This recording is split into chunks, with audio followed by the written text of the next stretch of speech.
"He's not here to perform," Simon Cowell muttered as the royal guard marched across the stage in full ceremonial uniform. This is some kind of prank. But when the stoic soldier raised a violin and played the first note, what happened next didn't just silence the judges, it left the entire studio in tears. So who was this mysterious guardsman, and who were the fallen comrades he came to honor before we reveal that hit? That subscribe button and comment below, telling us where in the world you're watching from now. Without further ado, let's get into it. The studio lights blazed to life as Britain's Got Talent theme music filled the auditorium. In the center sat the judges' panel, where Simon Cowell adjusted his signature black V-neck shirt, expression a mix of boredom and curiosity beside him. Amanda Holden whispered something that made Alicia Dixon laugh, while David Williams scanned the audience with an entertainer's eye. "Simon seems particularly hard to impress today," a woman whispered to her companion. "Did you see how he cut off that dance group?" The afternoon's auditions had seen more disappointments than successes. A juggler had dropped his flaming torches, an opera singer had forgotten lyrics, and a comedian had faced Simon's withering. "That's the problem with amateurs assessment. We need something special," Amanda said during a break. Her microphone unintentionally lived someone who can actually make Simon smile. The audience, 5 hours into filming, showed signs of fatigue as they waited for the next Susan Boyle or Paul Potts to appear. Ant and Dec bounded onto the stage with their characteristic energy, ready to meet our next contestant. "He's traveled from London today," Dec announced, and says, "He's got something unique to share with us. Let's welcome Edward Mallory." The judge is prepared for yet another aspiring performer. No one was prepared for what happened next. The first sign came when a production assistant stood suddenly straighter, eyes widening in surprise. Then came the unmistakable sound. Measured, rhythmic boot strikes, each step identical in weight and timing. A collective gasp swept through the audience as a figure appeared that seemed transported from Buckingham Palace. The scarlet tunic with immaculate white belts gleamed under the studio lights. The famous bear-skin cap added, nearly 2 feet to the height of the man who marched with unwavering precision towards center stage. A royal guard in full ceremonial uniform was auditioning for Britain's Got Talent. Children pointed in wonder, and several audience members instinctively rose before sitting back down. Edward Mallory's march was textbook perfection. Each step measured exactly 30 in arms, swinging precisely, eyes fixed forward with unwavering focus at the judges' table. Reactions ranged from astonishment to skepticism. Amanda's mouth formed a perfect O of surprise. Alicia leaned forward with delighted confusion. David looked utterly thrilled. Simon's reaction was most measured, a single eyebrow raised in what might have been either interest or disapproval. The guard, halted exactly at center stage, executed a perfect quarter turn to face the judges and assumed the at-ease position, feet shoulder-width apart, hands clasped behind his back. For several seconds no one spoke. The silence stretched until a child's voice piped up from the back. "Mommy, why is the Queen's soldier going to sing?" Laughter rippled through the audience as Simon finally spoke. "Well, this is different." "Do you speak?" Amanda asked, leaning forward. "Or are you going to stay silent like at the palace?" Edward moved with precision from at ease to attention. "Lance Corporal Edward Mallory of Her Majesty's Guard 2nd Battalion. Grenadier Guards permission to perform for the judges." Sir Simon's lips twitched in amusement. "Permission? Granted, but are you actually allowed to be here? Won't you get in trouble?" "I have received proper authorization, sir. My commanding officer approved my appearance, provided it brings no dishonor to the uniform or the regiment."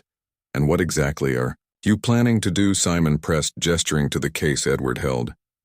"I can't imagine you're here to show us how to stand still." A flicker of amusement crossed Edward's face. "No, sir, though remaining motionless in all weather conditions for hours is, indeed, a skill that requires significant training." Edward placed his case on the floor. "I am here to perform music, sir." "Music?" Amanda echoed. "What instrument do you play?" "Violin." "Mom?" David leaned forward. "And how does one find time to practice while guarding Buckingham Palace?" "Sneaky practice sessions in the sentry box." Edward's smile lasted just long enough to be caught by cameras. "The duty roster allows for military training, personal development, and rest. We are not always in the bearskin caps you see at the palace, so you're a proper soldier." as well as a ceremonial guard?" Simon asked. "Yes, sir. All guards are operational soldiers.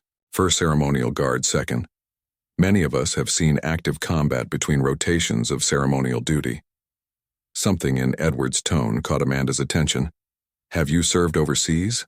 A momentary shadow crossed his face. 3 tours in Afghanistan, and 1 in Iraq, most recently in Helmand Province. The auditorium grew quieter as the initial novelty gave way to deeper appreciation for the man behind the uniform. "Well," Simon said, his tone noticeably less sardonic. "Let's see what you've got, Edward." Nodded. "Once I joined the military academy at 17, music and military service were the 2 constants in my life." He opened the case to reveal a violin showing subtle signs of regular use and careful maintenance. "My father was a grenadier guard before me, and his father before him. 3 generations standing at Buckingham Palace, Windsor Castle, and the Tower of London." "So, it's a family tradition?" Alicia asked. "Yes. Mom, though, the violin came from my mother's side. She was a music teacher, a genuine." Smile softened his features. "She used to joke that I got discipline from my father and soul from her as Edward prepared his instrument." His movements mirrored the precision of his military bearing. "Most people see us only at our posts where we stand, motionless for 2-hour shifts in all weather. They don't see the 20 years of military service, the combat deployments, the training exercises." "That must be frustrating," Amanda observed, "being known only for standing still when you've done so much more." Edward considered this as he raised his bow. "It's not frustration, Mom, it's pride. The ceremonial duty is the visible symbol of something much deeper, dedication to service that continues, whether seen or not. Like the violin," he added, raising the instrument. "Slightly, the performance is just the visible part of thousands of hours of practice that no one witnesses." "How do you find time to maintain your musical abilities with such demanding military duties?" Simon asked in unusual places. "Sir, I practiced in forward operating bases between patrols in Helmand Province and barracks during training rotations, even on transport aircraft during deployments." Edward's eyes took on a distant quality. Music becomes more important, not less, when surrounded by the realities of military service. He lifted the violin to his shoulder. "In Afghanistan, I would play for my unit after difficult patrols. We lost men there. Good men. The auditorium fell silent today. I would like to play a piece in honor of those who didn't come home. Men I served with who made the ultimate sacrifice." He looked directly at the judges. "This performance is dedicated to Lance Corporal Michael Thornton, Captain James Williamson, and Private Thomas Collins, my brothers in arms who fell in Helmand Province during our last tour with deliberate movements." Edward removed his bearskin cap, placing it carefully beside his case without it. His features became more visible. A man in his early 30s with close-cropped hair, strong jawline, and eyes that carried an intensity at odds with his composed expression. A thin scar traced along his right temple, a silent testament to experiences far removed from ceremonial duties. The Juosician was striking the scarlet tunic of centuries old, tradition now topped by the distinctly human face of a modern soldier. "I will be playing Adagio for strings by Samuel Barber," he said quietly. "We played a recording of this at a memorial service in Helmand Province after we lost 3 men in a single operation. It has become significant to those of us who returned." Several veterans in the audience nodded in silent understanding. Edward closed his eyes briefly, a moment of centering that seemed both professional and deeply personal. When he opened them again, his gaze was fixed on a point somewhere beyond the auditorium, as though looking into memories only he could see. The auditorium fell so silent that the soft sound of bow-touching strings was clearly audible in the moment before the first note. The first note emerged with a purity that seemed to catch everyone by surprise. It hung in the air, clear, resonant, and carrying an emotional weight that belied its simplicity. Then came the second note, and the third, each flowing into the next with a control that spoke of mastery beyond mere technical proficiency. Edward played with closed eyes, his rigid military posture softening as the music flowed through him. The Adagio built gradually, each phrase unfolding with deliberate, emotional restraint that made its impact all the more powerful in the third row. An elderly man touched the military service pin on his lapel, his weathered face a mask of recognition. He knew this performance was about expressing what soldiers often cannot say in words. The melody climbed higher intensity building as Edward leaned slightly into the instrument. The scarlet of his uniform seemed to deepen under the lights, the gold buttons catching occasional flashes as his bow moved with increasing passion. Amanda was the first judge to show visible emotion, her hand rising to her mouth as the music swelled. Alicia's usual energy had stilled into reverent attention. Even David sat in unusual stillness. Simon's transformation was most remarkable. The judge, famous for his skeptical expressions, watched with unguarded attention. When the piece reached its emotional crescendo, a camera caught his eyes glistening, something viewers would later rewind in disbelief as Edward played his mind filled with vivid memories. The first section brought back Captain Williamson Will to his men, a natural leader who gathered his platoon for impromptu poetry readings before dangerous patrols, claiming that beautiful words make brave men. His voice had been silenced by a sniper's bullet during a reconstruction mission. The middle section summoned images of Private Collins, barely 20, who organized football matches between concrete barriers and maintained a commentary of jokes during tedious aspects of deployment. He died, pulling an Afghan child from the path of a truck rigged with explosives, and in the adagio's most intense crescendo, Edward saw Lance Corporal Thornton, his closest friend through 2 deployments. They had shared night watch through countless desert evenings and spoken of plans for after service. Thornton's dream of opening a carpentry shop, Edward's hope of combining music with military expertise. Those plans ended during a night patrol, when Thornton was 3 steps ahead of Edward as an IED detonated. Each stroke of Edward's bow was a conversation with ghosts, maintaining connections severed by war but preserved through music. The violin had been his voice when military decorum demanded silence, his outlet when grief threatened to overwhelm. As the final notes faded, Edward completed not just a performance but a ritual of remembrance, honoring promises that sacrifices would not be forgotten, that someone would speak their names long after headlines had faded. The silence following the final note stretched for several heartbeats before being broken by a single sob.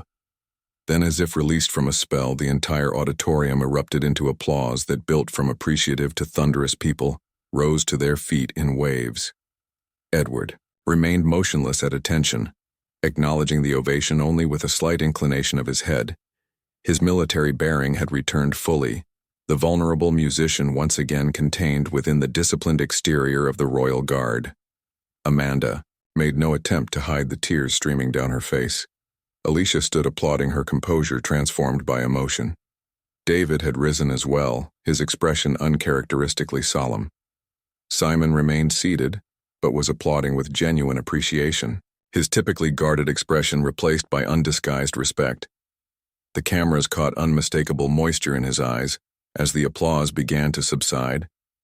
Edward carefully returned his violin to its case before reaching into an interior pocket of his tunic. He withdrew something small that caught the light as it dangled from his hand. The camera zoomed in to reveal dog tags. "These belong to Lance Corporal Michael Thornton," Edward explained, his voice steady but threaded with carefully controlled emotion. "In military tradition, when we lose a comrade, their identification tags are split. One half remains with them, the other returns home as a memorial. It is our custom to carry something of those we've lost to ensure that as long as their names are spoken and remembered, something of them remains alive." He gently tucked the tags back into his tunic. "The piece I played is performed at military memorials because it speaks to something universal about loss and honor.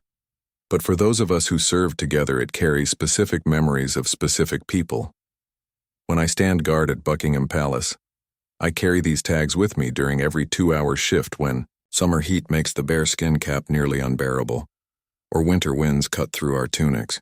I think of what my brothers endured in far worse conditions. Their memory is part of the discipline that allows us to stand motionless despite discomfort or distraction. This connection between ceremonial discipline and honoring the fallen created a new understanding of the famous stoicism of the Queen's Guard.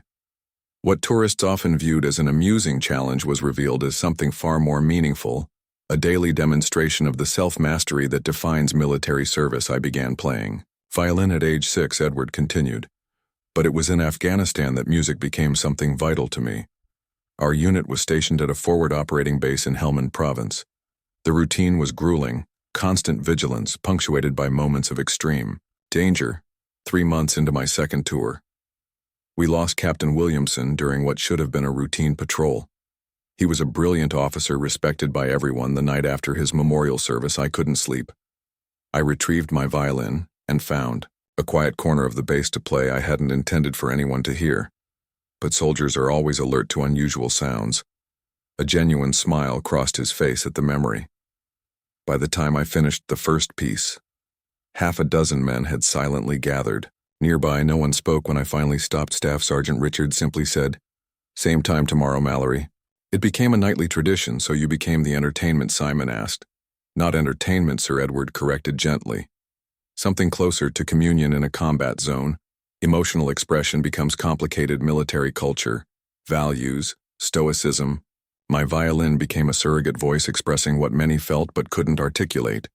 He gestured to his bearskin cap. The discipline you see in ceremonial guards is built on the same foundations that sustain soldiers in combat: mastery of physical discomfort, control of automatic responses, attention to details that might prove critical when tourists see us standing motionless for hours. They're witnessing not just a tradition, but the visible manifestation of values that define military service. Putting duty before comfort, maintaining standards regardless of circumstances, presenting an unwavering face to the world. Even when carrying private burdens, music and military service might seem incompatible, he concluded. But both require the same fundamental qualities: discipline, precision, technical mastery, and the ability to sublimate personal comfort to serve something larger than yourself. Amanda was the first to speak, her voice affected by emotion. "Edward, I've seen thousands of acts, but what you've shared goes beyond performance. You've given us a glimpse into something most of us will never experience directly. We see the ceremonial guards as a London attraction, something to photograph, sometimes even to mock. I'm ashamed to admit I've watched those try to make the guard laugh videos without considering the person inside the uniform." Edward acknowledged her words with a respectful nod. "Your playing was extraordinary," she continued, "not just technically accomplished, but filled with emotion that comes from real experience. Thank you for sharing both your music and your story with us." Alicia spoke next. "The control and precision in both your playing and your bearing is remarkable. How do these two disciplines influence each other? They reinforce each other." Mom. "The focus required to maintain ceremonial stillness for hours translates to the concentration needed for complex musical passages. The attention to detail in uniform preparation parallels the methodical practice of difficult techniques, and both require you to subordinate physical discomfort to achieve something that transcends the individual." David spoke with uncharacteristic seriousness. "My grandfather served in the Second World War and rarely spoke about his experiences. There was one piece of music, Elgar's Nimrod, that would always move him to tears, though. He never explained why. I think I understand better. Now, I must confess, when you first marched out in full ceremonial dress, I expected something gimmicky. What you've shown us instead is how these seemingly different worlds, military service and classical music, can complement and enhance each other." Finally, all eyes turned to Simon. The head judge took a moment before speaking, his expression thoughtful. When he did speak, his characteristic bluntness was channeled into unexpected sincerity. "Edward, I've built my career on recognizing when someone is genuine or fake. What we've witnessed today isn't just talent, though. Your playing is certainly at a professional level, but something I can only describe as truth in a competition, often filled with people desperate for fame at any cost. You've reminded us what real purpose looks like. Your playing honored your fallen comrades more eloquently than any words could have done." Simon glanced down at his notes, then back up with unusual humility. "I came very close to making a sarcastic comment when you first walked out. I am profoundly glad I didn't thank you for your service. Both the visible, ceremonial duties and the combat deployments most of us never see." The standing ovation had never fully subsided throughout the judge's comments, but now it swelled again. Veterans in the audience stood particularly straight, many offering subtle, military nods of respect. "Well," Simon said after allowing the applause to continue, "I think it's time for us to vote, though I suspect this might be one of the easier decisions we've had to make today." "It's an absolute yes from me," Amanda said without hesitation. And more than that, it's a thank you for helping us see beyond the uniform to the people who wear it. Alicia nodded emphatically. Your technical skill alone would have earned my yes, but the heart behind your playing makes this an absolute privilege to witness. I'm not often speechless on this panel, David admitted, but today I find myself struggling to find words adequate to what we've experienced. It's a yes from me. All eyes turned to Simon for the final verdict. The head judge allowed a moment of theatrical tension before breaking into a rare, genuine smile. Edward, I've spent decades in the music industry, and I've learned to recognize not just technical skill, but that rarer quality that truly moves an audience. What you've shared today transcends the usual categories of this competition. It's not just a yes from me. It's a recognition that you've elevated our show by honoring it with your participation. Edward received the judge's decision with the same disciplined composure that had characterized his entire appearance. Thank you for this honor. With your permission, I would like to dedicate this moment to the men of my unit, who cannot be here today. Captain James Williamson, Private, Thomas Collins, and Lance Corporal Michael Thornton, in a movement as precise and deliberate as his entrance had been. Edward bent to collect his violin case and bearskin cap with the cap properly positioned. He stood at attention, looked directly at the judge's table, and executed a formal military salute before marching toward the exit with the same measured steps as he disappeared from view. The audience remained standing their applause, continuing long after he had gone, a tribute not just to his performance but to everything it represented: duty, excellence, remembrance, and the understanding that behind every uniform stands a person with depths most will never fully comprehend. Backstage, Ant and Deck waited to greet him with unusual solemnity. That was extraordinary. Deck said simply, "Only that I hope my comrades would be proud." Edward replied quietly, "In the military we have a saying, stand for those who stood for us today. I stood for them. What would you do if you discovered an unexpected talent in someone's society has stereotyped? Has a performance ever moved you to tears because of the story behind it?" These are the questions that Edward Mallory's extraordinary audition leaves us with today. If this story touched your heart, please take a moment to hit that like button and subscribe to our channel with new stories about Royal Guards every day. You won't want to miss what's coming next. Press that bell icon to be notified immediately when our next video drops. Share this video with anyone who's ever watched the Royal Guards at Buckingham Palace or questioned the depths behind ceremonial traditions. Our previous videos about Royal Guards are appearing on your screen right now. We'll see you tomorrow at the same time with another brand new Royal Guard story you won't want to